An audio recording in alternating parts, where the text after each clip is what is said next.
তালাশ অভিধান বলছে এর অর্থ অনুসন্ধান। এই অনুসন্ধানমূলক অনুষ্ঠানে আমাদের উদ্দেশ্যও তাই।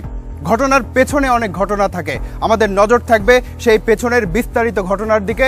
আমাদের অনুসন্ধান আপনাদের নিয়ে যাবে ঘটনার একেবারে গভীরে। দর্শক, ডিসেম্বর আমাদের বিজয়ের মাস। লাখো প্রাণের আত্মত্যাগের বিনিময়ে এই বাংলাদেশের আকাশে প্রতিদিন যে স্বাধীন সূর্য ওঠে, আসুন আমরা তার জন্য গর্বিত হই। আসুন আমরা মাথা উঁচু করে দাঁড়াই। আসুন আমরা সেই সব বীর শহীদদের এবং বীর মুক্তিযোদ্ধাদের বিনম্র শ্রদ্ধা জানাই, যারা আমাদের মাথা উঁচু করে দাঁড়ানোর অধিকার ছিনিয়ে এনে দিয়েছেন।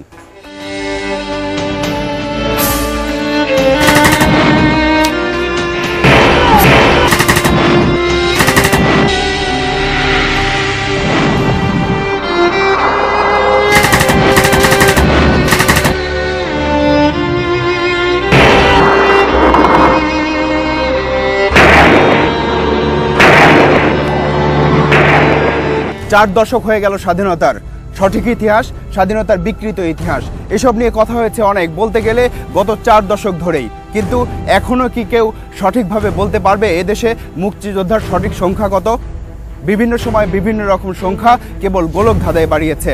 মুক্তিযোদ্ধা সংসদের কেন্দ্রীয় কমান্ড কাউন্সিল প্রকাশিত মুক্তিবার্তা নামের লাল রঙের এই বইটিতেও বিভিন্ন সময়ে প্রকাশিত হয়েছে অনেক মুক্তিযোদ্ধার নাম, কিন্তু কাজের কাজ কতটুকু হয়েছে সে প্রশ্নের উত্তর হয়তো এখনো ধাঁধায় রয়ে গেল।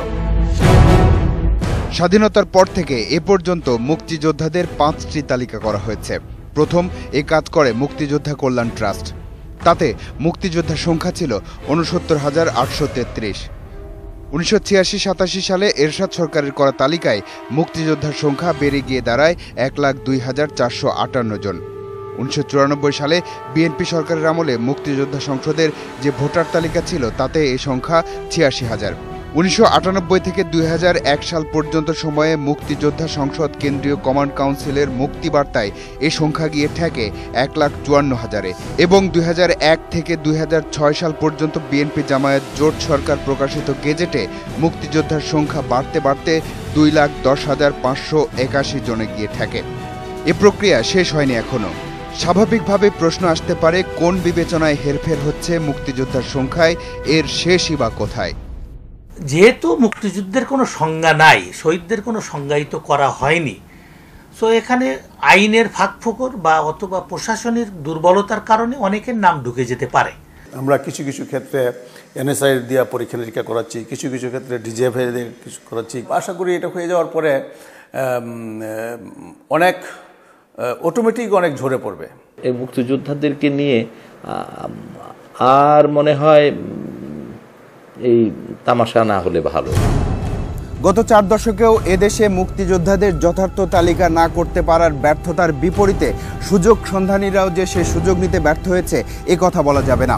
আর এসবের কোপ পড়েছে ইতিহাসের উপর। স্থানীয় পর্যায় থেকে শুরু করে জাতীয় পর্যায় পর্যন্ত যেসব বিকৃতি ঘটেছে সেসব ঘটনা জানলে আপনি লজ্জিত হবেন।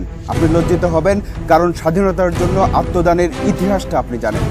আমাদের তালাশ টিমের গন্তব্য সাতক্ষীরা।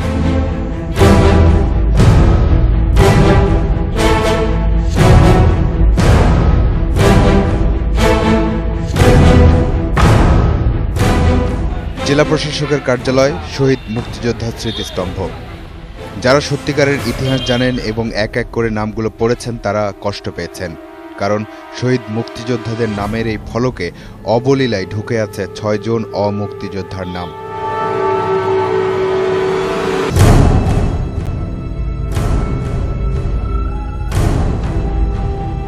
এখানেই শেষ নয়, শহীদদের এ তালিকায় আছে এলাকায় রাজাকার হিসেবে পরিচিত একজনের নামও। বলার ওয়াজ বিশেষ করে যে প্রথম যে 2 জন আপনার নাম আছে, শহীদ আজিয়ার রহমান সর্দার এবং এস এম এন্তাজ আলী, এই 2 জন মুক্তিযোদ্ধা না। শহীদ গোলাম রহমান এটা রাজাকার। শফিউদ্দিন সম্পর্কে যে বক্তব্য রাখা হয়েছে, যে নাম ফলকে নাম আছে, এই নাম সম্পর্কে আমার ঘোর অভিযোগ। উনি তখন ছিলেন পাকিস্তান আমলের একজন দারোগা এবং কেশবপুর থানার উনি চার্জে ছিলেন এবং থাকাকালীন সময় খান সেনাদেরকে গোপনে সংবাদে মুক্তিযোদ্ধাদের ডেকে তাদের হাতে ধরিয়ে দেওয়া হয় এবং তাদেরকে হত্যা করা হয়। পরবর্তীতে মুক্তিযোদ্ধারা এসে তাকে ধরে নিয়ে যায় এবং তাকে হত্যা করে। তাই যদি হয় তাহলে এমন বিকৃত ইতিহাস সামনে নিয়ে কিভাবে অফিস করেন জেলা প্রশাসক? কারা শহীদ মুক্তিযোদ্ধা, কারা মুক্তিযোদ্ধা বা অমুক্তিযোদ্ধা কেউ থাকলে সেটি জেলা প্রশাসনের পক্ষে যাচাই করা কঠিন। সেই সময়ে যারা মুক্তিযুদ্ধে অবদান রেখেছেন, মুক্তিযুদ্ধ সংগঠন করেছেন, তারাই আইডেন্টিফাই করার পর সেটা আমরা সংশোধন করব। আচ্ছা, তার মানে আপনার কাছে অভিযোগ আছে জি। আচ্ছা, এরকম কয়জনের বিরুদ্ধে আসছে? এরকম একজন দুইজনের কথা আমরা শুনি। প্রশ্ন আসতে পারে, এত গর্বের শহীদদের তালিকায় এত বড় কলঙ্ক ঢুকলো কিভাবে? অথবা স্মৃতিস্তম্ভ করার পর এত বড় ভুল নিয়ে 8 বছর পার হয় কি করে? কে করলো এই কাজ? খোঁজ মিলল একজনের। সাতক্ষীরা জেলা মুক্তিযোদ্ধা সংসদের সাবেক সদস্য সচিব মোহাম্মদ হাসানুজ্জামান। নিয়ম অনুযায়ী তার হাত দিয়েই এই তালিকা মন্ত্রণালয়ে যাবার কথা, কিন্তু এই হাসানুজ্জামান তো বলছেন অন্য কথা। এই যে চিঠিটা, এটা আমরা ডিসি সাহেবকে লেখার পরে এই চিঠি ডিসি সাহেব দেন। আমরা ওনাকে হ্যামারিং করি যে আপনি কেন লিখছেন না এই ব্যাপারে। আমরা সই করলাম না, যে আপনি জানেন সব কিছু করলেন, অথচ আপনি মিষ্টিকে চিঠি দিচ্ছেন না, তাই এই চিঠি দিলেন। এই দেখে দুটো চিঠি ওনারা ইস্যু করছিলেন। এই দুটো চিঠি ইস্যু করছেন পরবর্তীতে? আমরা হ্যামারিং করার পরে। আচ্ছা, এটা কত সালের চিঠিটা? 2006? এটাও 2006। বর্তমান ডিসি একটা পাঠাইছেন? হ্যাঁ, আমি শুনছি, কিন্তু এটা আমি দেখিনি। এটা আমার এই লেখায় আসছে, সেটা এইটাই। আচ্ছা, আমি লিখছিলাম। আপনাদের তাহলে আপনি বলছেন যে আপনাদের স্বাক্ষর ছাড়া মন্ত্রণালয়ে তালিকা চলে যায়, নাকি কোন মন্ত্রণালয় কিভাবে সংগ্রহ করেন? ওই তালিকাটা কিভাবে সংগৃহীত হয়েছে এটা আমাদের জানার নেই। জানেন না? তাহলে এটা হলো কিভাবে? এটা 2003-এর আগে আপনার এই তালিকাটা এখান থেকে দেওয়া হয়েছে, তখন আমাদের নলেজের বাইরে।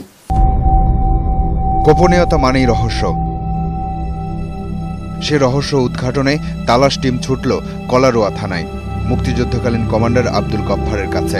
কিন্তু আব্দুল গফফার এবার সরাসরি আঙ্গুল তুললেন মমতাজ আহমেদের দিকে। রাজাকার গোলাম রহমান তখনকার তৎকালীন পিস কমিটির ইউনিয়ন সভাপতি আনিসুর রহমানের সহযোগী ছিল, এবং সে যে সময় বালিয়াডাঙ্গা যুদ্ধ হয় সেই যুদ্ধের সময় ও যাচ্ছিল মুক্তিযোদ্ধাদের টেন্স বাংকার কোথায় কি আছে এই দেখার জন্য। এখন মুক্তিযোদ্ধারা শত্রু মনে করে ওকে গুলি করে মারে। পরবর্তীতে দেশ স্বাধীন হওয়ার পরে তৎকালীন এমসিএ মমতাজ আহমদ সাহেব 3 জনকে ভাতা দেয়। গোলাম রহমান রাজাকার, মৃত ওজিয়ার রহমান তার আত্মীয়, এবং SM ইমতাজ আলী তার ভাই। এই 3 জনের কেউ মুক্তিযোদ্ধা ছিলেন না। মমতাজ আহমেদের কাছে আমরা যাব, কিন্তু তার আগে কলারোয়া থানার বালিয়াডাঙ্গি বাজার। ৭১-এর 20 সেপ্টেম্বর পাকিস্তানি সেনাদের সঙ্গে মুক্তিযোদ্ধাদের বড় যুদ্ধটি হয়েছিল এখানে। ওই যুদ্ধে শহীদ হন 4 জন। জেলা প্রশাসকের কার্যালয়ের সামনের স্মৃতিস্তম্ভে না থাকলে কি হবে, এখানে কিন্তু আছে শহীদ জাকারিয়ার নাম। এখানে গোলাম রহমান যে এখানে মারা গেছিল, যে মানে শহীদ বলে আখ্যায়িত করা হয়, সে অ্যাকচুয়ালি সে মুক্তিযোদ্ধার কেউ না, তার নামটা সাতক্ষীরা পড়ে গেছে, যার ফলে আমাদের এই পর্যন্ত চলে আসে। গোলাম রহমান কি? গোলাম রহমান একজন রাজাকার, আমাদের পরিচিত রাজাকার সে। এবারের গন্তব্য মমতাজ আহমেদের বাড়ি, যিনি মুক্তিযুদ্ধকালীন এমসিএ ছিলেন। মুক্তিযুদ্ধে 8 নম্বর সেক্টরের একজন সংগঠকও বটে। গোলাম রহমান প্রসঙ্গে যাবার আগে তার কাছ থেকে জেনে নেওয়া যাক যে তার আপন ভাই ইন্তাজউদ্দিনের নাম কিভাবে ঢুকলো শহীদ মুক্তিযোদ্ধার তালিকায়, জানিয়ে অনেক অভিযোগ খোদ মুক্তিযোদ্ধাদের। ওহো, ও তো ছোট ভাই, সহোদর ভাই আমার। মোটর নিয়ে বাড়ি করছিল কুরুল দিয়ে, আমার এই ইউনিয়নের লোক সেই মোটর বাড়ি করার সময় ও আসছিল সোনাইতে গোসল করতে আসছিল। এমন সময় এই করিস কি মরবি ও বারোশনে এই বলি আসছে। এমন সময় পেছন থেকে একজন বলছে, মেজি ভাই। তো আমাকে ভাই বললে আমরা নেই, যে এই মেজুয়াল পিছিয়ে ও যদি বলে দাঁড়া আমি গোসলটা করি আসি সোনাইতে নেবে, তা বলেনি। সোজা যেই আম গাছের ডালে সেগুলো পাত আছে, ঠিক সেই সময় ওই মোটর বাস হয়ে গেছে। যুদ্ধে শহীদ বলতে পারি ওনাকে? শহীদ বলতে তা বলা যাবে। এমন একটা দুর্ঘটনায় নিহত হলে মমতাজ আহমেদের ভাই শহীদ হন কিনা আমরা জানি না। আমাদের জানতে হবে একজন রাজাকারকে মুক্তিযোদ্ধা স্মৃতিফলকে স্থান দেওয়ার ক্ষেত্রে এই মমতাজ আহমেদের কি ভূমিকা ছিল, কারণ খোদ জেলা প্রশাসক বলেছেন যুদ্ধকালীন যারা সংগঠক ছিলেন এ দায় তাদের। সে ভুল করে যারা করেছে তারাই করেছে, ওটা আমার দেখার বিষয় না, ওটা আমার কিছু না, ওটা যারা করেছে তারাই ভুল করেছে। আচ্ছা, একটা কথা আসছে যে এই তালিকা করার সময় আপনি সুপারিশ করেছিলেন, এটা কি ঠিক? কোন তালিকা করার সময়? এই শহীদদের তালিকা করার সময়। সেটা ঠিক, মানে মাঝে মাঝে সেটা ঠিক হওয়ার কথা, ঠিকের কথা, কারণ আমি তো একজন তো বিশেষ ব্যক্তি। মমতাজ আহমেদ স্বীকার করুন বা না করুন, তালাশ টিমের অনুসন্ধানে বেরিয়ে এসেছে যে প্রকৃত মুক্তিযোদ্ধাদের তালিকা করার জন্য যে কমিটি, তার 7 জনের মধ্যে অন্যতম একজন এই মমতাজ আহমেদ।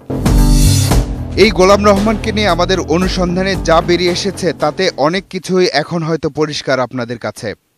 মুক্তিযোদ্ধা বা শহীদের তালিকায় জায়গা করে নেওয়া এমন গোলাম রহমান কি বাংলাদেশে একজন? আমাদের অনুসন্ধান বলছে না। দর্শক, ফিরছি একটু পরেই, ফিরছি ভুল ইতিহাস তৈরির এমন বেশ কিছু অবাক করা ঘটনা নিয়ে।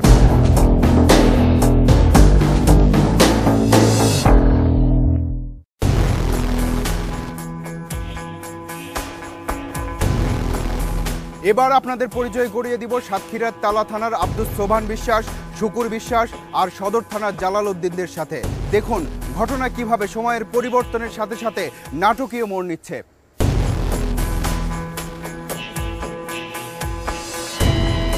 সাতক্ষীরায় থাকতে থাকতেই তালাশ টিমের কাছে অন্যরকম একটা খবর এলো। জেলার তালা থানার পরানপুর গ্রামের আব্দুস সোবহান বিশ্বাস নাকি রাজাকারদের সহচর হয়েও যুদ্ধ শেষে অস্ত্র সমর্পণের দিনে হয়ে যায় মুক্তিযোদ্ধা। আব্দুস সোবহান বিশ্বাস, আপনি মুক্তিযুদ্ধ করেননি, জাস্ট ওনাদের সাথেই ছিলেন, শেষে এসে অস্ত্র জমা দিয়ে মুক্তিযুদ্ধ হয়েছেন? না স্যার, আমার আবু আলম সাক্ষী রয়েছে, ইঞ্জিনিয়ার মজিবর সাক্ষী রয়েছে, তারপরে কানাইদের সালাম পাই রয়েছেন, তারপরে ইউনুস টুকু খামুজ্জামান রয়েছে। আমি একের সঙ্গে একই ব্যান্ডে কাজ করেছি, তারা আমার পরিচয়পত্র, তারা সে পরিচয়পত্র আমরা দিয়েছেন তারা। একটা প্রত্যয়নপত্রের শক্তিতে মুক্তিযোদ্ধা আব্দুস সোবহান বিশ্বাস। আমাদের মনে সন্দেহ থেকে যায়, তাই কথা শুরু হলো সোবহান বিশ্বাসের ছোট ভাই মুক্তিযোদ্ধা শুকুর বিশ্বাসের সাথে। কথাগুলো বাস্তব, কিন্তু আমার খুব ক্ষতি লাগে। সত্য গল্পটা শুনুন তার কাছ থেকে। তারিবাতে আপনার ক্যাম্প হলো ইসলামকাঠি, সেই ক্যাম্পে বুঝলেন আমার অস্ত্র দিয়ে ওনার পাড়ায় দিলাম, পাড়ায় দিলি তারা। আপনি অস্ত্র দিয়ে আপনার ভাইকে বাঁচাইছেন? কি করি বলবো কন। 71-এ উনি যুদ্ধ করেছেন কিনা? যুদ্ধ কোথাও করেনি, অবশ্য যুদ্ধ কোথাও করেনি। আচ্ছা, আর রাজাকার হিসেবে আপনি বলবেন না? আমি বলতে পারবো না, মার পেটের ভাই, আমি কি করি বলি। এই ছবিটা 1971-এ মুক্তিযুদ্ধকালে তোলা। 5 জন মুক্তিযোদ্ধাকে আটক করে সেই গর্বের স্মৃতি ধরে রাখতে ছবিটা তুলেছিল পাকিস্তানের দোসর রাজাকাররা। এবার আমাদের সামনে এই ছবির এক জীবিত চরিত্র আর একজন অভিযুক্ত রাজাকার। আচ্ছা, সাতক্ষীরা স্বাধীন হয় কবে? সাতক্ষীরা স্বাধীন 7ই ডিসেম্বর, সেই মুক্তি দিবস আমরা পালন করি 7ই ডিসেম্বর। তখন আপনি কোথায় ছিলেন? তখন আমি হাসনাবাদ। আপনি যুদ্ধ করেছেন কোথাও? হ্যাঁ, কোথায়? আমি করেছি টাউন শ্রীপুর ক্যাম্পটা এবং বালিয়াডাঙ্গা যৌথ উদ্যোগে 9 সেক্টর এবং 8 সেক্টরে আমরা যৌথ কিছু ছেলেপিলে একসঙ্গে একত্র এবং যুদ্ধের সাথে এখানে। টাউন শ্রীপুর আমার বাড়ি। জি, টাউন শ্রীপুরের যে প্লাটুন ছিল আমার কমান্ডে ছিল, সেখানে আমি আপনাকে দেখিনি। আমি আপনার কথা শুনছি, বাশারের সাথে আপনি কাজ করছেন। হাকিম আব্দুল্লাহ হাকিম সাহেবের ছেলে বাশার, আবুল বাশার, সে আমার ক্লাসমেট, সে রাজাকার ছিল, তার সাথে আপনি কাজ করছেন। আমি তার চিনি না। আপনি সাতক্ষীরার বাড়ি আব্দুল বাশার রাজাকার ছিল, এটাও আমি শুনেছি মাত্র, কিন্তু আমি নিজে তার সঙ্গে কখনো সাক্ষাৎকার বা কখনো তার সঙ্গে ছিলাম না। আপনি মুক্তিযোদ্ধা দাবি করেন? জি। সাতক্ষীরা শহরে একজন কুখ্যাত রাজাকার আবুল বাশার, তাকে আপনি চিনেন না? এটা তো একটা অবাস্তব কথা। এটা আপনি যখন প্রশ্নশীল সম্মুখীনে আমাকে ঠেলি দেওয়া হচ্ছে, তখন আমার এটা বলতে বাধ্য হতে হয়। প্রশ্ন তো আসবে, হ্যাঁ, মানে মানুষের ভূমিকার জন্য আমি এক কথাই বলি, আমি একজন দেশমাতৃকার টানে আমি যুদ্ধে অংশগ্রহণ করেছিলাম ছাত্র জীবনে। আমি একজন মুক্তিযোদ্ধা হিসেবে দাবি করি এবং এটা আমার জোরালো বাংলার মাটিতে দাঁড়িয়ে আমি এটাই বলছি যে আমি দাবি করেন কিন্তু মুক্তিযোদ্ধা না। এটা আপনি মিথ্যা কথা বলছেন।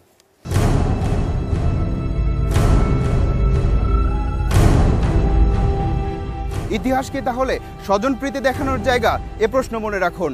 এবার নিজেকে প্রশ্ন করুন, শুধু ভোট বাড়ানোর জন্য মুক্তিযুদ্ধের একজন ইউনিয়ন কমান্ডারের পক্ষে কি একজন অমুক্তিযোদ্ধার নাম মুক্তিযোদ্ধার তালিকায় ঢুকিয়ে দেওয়া সম্ভব? এসব প্রশ্নের উত্তর খুঁজতে এবার তালাশ টিমের গন্তব্য সাতক্ষীরার আশাশুনি থানা।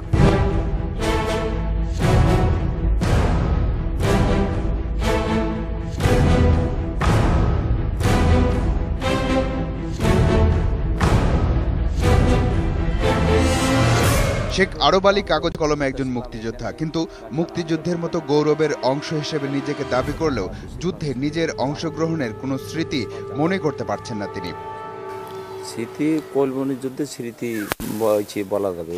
খুলনা তো যুদ্ধ হয়েছে, কিন্তু আমাদের ক্যাম্প তো অনেক পিছিয়ে ছিল, অবশ্যই ডাইরেক্ট ফাইট হয়নি।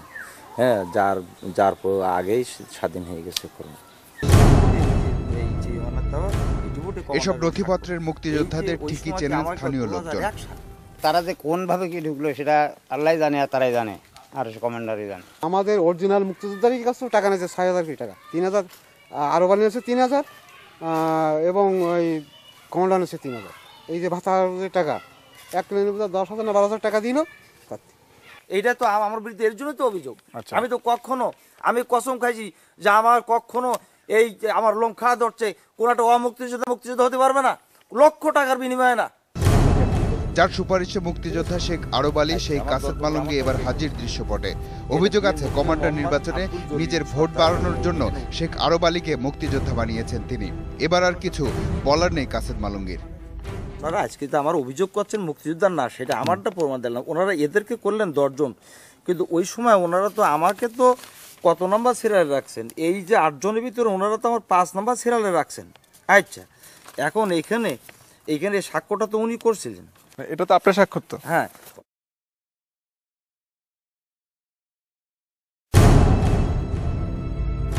ইনামুল হক বিশ্বাস 2001 সালে মুক্তিযোদ্ধা সংসদ কেন্দ্রীয় কমান্ড কাউন্সিল তাকে অমুক্তিযোদ্ধা ঘোষণা করে।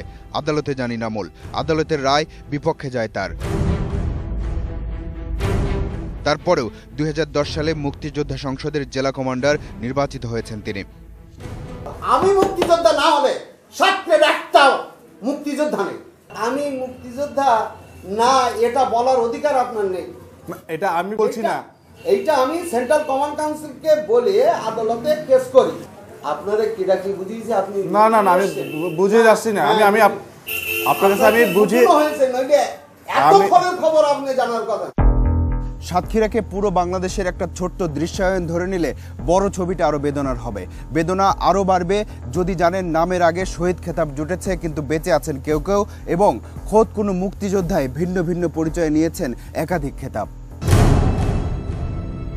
গরমিল আছে শহীদদের তালিকাতেও। এমন 3 জন খেতাবপ্রাপ্ত বীর যোদ্ধা আছেন গেজেটে, যাদের নামের আগে লেখা আছে শহীদ, কিন্তু তারা আসলে যুদ্ধে শহীদ হননি। এমনকি এখনও জীবিত আছেন তাদের 2 জন। তাদের একজন শহীদ বীর প্রতীক হারুনুর রশিদের মুখোমুখি তালাশ টিম। শহীদ আমার তো ফার্স্টে পড়ে নাই, আমি যখন একটা রিওয়ার্ড আনতে গেছি তখন নাম ডাকতেছে, কইতেছি শহীদ নতুন সিপাহী হারুনুর রশিদ। তখন আমি বলছি যে না, আমি তো শহীদ না। মানে আমি এটা নিয়ে প্রিপারেশন নিতেছি যে এটা কী করা যায়, যেহেতু আমি সকল সুযোগ পাইতেছি এবং প্রধানমন্ত্রীর সার্টিফিকেট আছে, উসমানীর সার্টিফিকেট আছে, যত প্রক্রিয়া সব আমার সঠিক আছে, শুধু ওই জায়গাটাতেই একটু ভুল লাগায় রাখছে। এই জন্য আমি জোরালোভাবে যাইতেছি না। আমি চেষ্টা করতেছি যে পরবর্তী সময় আমি এটা সংশোধনের জন্য আমার এই নোট যে আর্মির ওখানে বলুন, ওখান থেকে রেকর্ড থেকে এটা সংশোধন করে দিব। এটা কোনো ব্যাপারই না। 18 থেকে 16 কোটির ভিতরে এই 6-26 জন লোকের এত আত্মহতি, এত অবদান, তাদেরকে আর চিহ্নিত করে সঠিক একটা তথ্য করতে পারে না। তাদের কাছ থেকে আমরা কি আশা করতে পারি? বাংলাদেশে অনেকের নামও কিন্তু শহীদ আছে। হ্যাঁ, আবার যদি এরকম থাকে তো আই উইল রিকোয়েস্ট ইউ যে এটা ইমিডিয়েটলি আমাদের কাছে দেন, আমরা সেগুলি আরেকটু তদন্ত করে পরীক্ষা করে আমরা সাথে সাথে উইল টেক অ্যাপ্রোপ্রিয়েট অ্যাকশন। এখানেই শেষ নয়, একাধিক খেতাব নিয়ে আছেন 7 জন মুক্তিযোদ্ধা। খেতাব পাবার জন্য ভিন্ন ভিন্ন নাম ঠিকানা ব্যবহার করার অভিযোগও আছে কারো কারো বিরুদ্ধে। যুদ্ধাহত মুক্তিযোদ্ধা গোলাম মোস্তফার কথাই ধরুন, গেজেটে যার নামের পাশে আছে একবার বীর বিক্রম এবং দুবার বীর প্রতীক খেতাব, আবার প্রত্যেকবারই তার পদবি আলাদা আলাদা। 1992 সালের 15ই ডিসেম্বর সর্বপ্রথম বেগম খালেদা জিয়া খেতাবপ্রাপ্ত মুক্তিযোদ্ধাদেরকে মেডেল দিছিলেন। ওই তখন আমি জানতে পারছি 92-তে যে আমার খেতাব 2টা আছে, একটা হলো বীর বিক্রম আর একটা আছে বীর প্রতীক। আপনি একটু দেখবেন কি, মানে আপনার জিনিসগুলো দেখেন, এই যে প্রথম দিকেই দেখেন, ছবি তো আমারই দেখা যায়। না না, গ্যাজেট নাম্বারটাও ঠিক আছে, কিন্তু আমি তো বিডিআরে ছিলাম না, তো বিডিআর আমাদের সাথে ছিল। এখন আমি আবার এটা আমি জানছি 1 বছর হয়, ওনারা বারবার আমারে কইতেছে যে আপনারই এটা। আমি সৌবদার কোনো সময় হইনি। সৌবদার গোলাম মোস্তফা আমার ঠিকানায় থাকতেও পারে। 2009 সালের 13 ডিসেম্বর মুক্তিযোদ্ধাদের চাকরির মেয়াদ 2 বছর বাড়ানোর সিদ্ধান্ত নেয় সরকার। এতে নতুন করে সনদ সংগ্রহের হিড়িক পড়ে যায়। মুক্তিযুদ্ধ মন্ত্রণালয়ে আবেদন জমা পড়ে 10,000। যাচাই বাছাই শেষে 34 জন সরকারি কর্মকর্তার বিরুদ্ধে ভুয়া তথ্য দিয়ে মুক্তিযোদ্ধা সনদ সংগ্রহের প্রমাণ মিলেছে, যাদের অনেকেই উচ্চ পদে কর্মরত, এমনকি সচিব পর্যন্ত। ধরা পড়েছেন একজন। সব চোর কি সারা দেশে ধরা পড়ে? সব ডাকাত কি ধরা পড়ে? কিছু কিছু পড়ে। তো যারা পড়েছে পড়েছে, বাকি অনেকেই তো পড়ে নাই। এত কিছু জানার পর অবাক হবার, অভিব্যক্তি প্রকাশ করাটাও হয়তো কঠিন। আজ চলে যাচ্ছি, কিন্তু যাচ্ছি না। পরবর্তী 15 দিনের টানা অনুসন্ধান শেষে তালাশ টিম আবারও এসে দাঁড়াবে আপনাদের সামনে। দর্শক, আপনাদেরকে নিয়ে, আপনাদের জন্য এই অনুষ্ঠান। লিখুন এই ঠিকানায়। প্রযোজক তালাশ, 14950 তেজগাঁও শিল্প এলাকা, ঢাকা 1208। ইমেইল করতে পারেন talas@independent24.tv এই ঠিকানায়। অনুসন্ধানী মনের দরজা জানালা খোলা থাকুক। তালাশ টিম থাকবে আপনার সাথে। আমাদের সঙ্গেই থাকুন।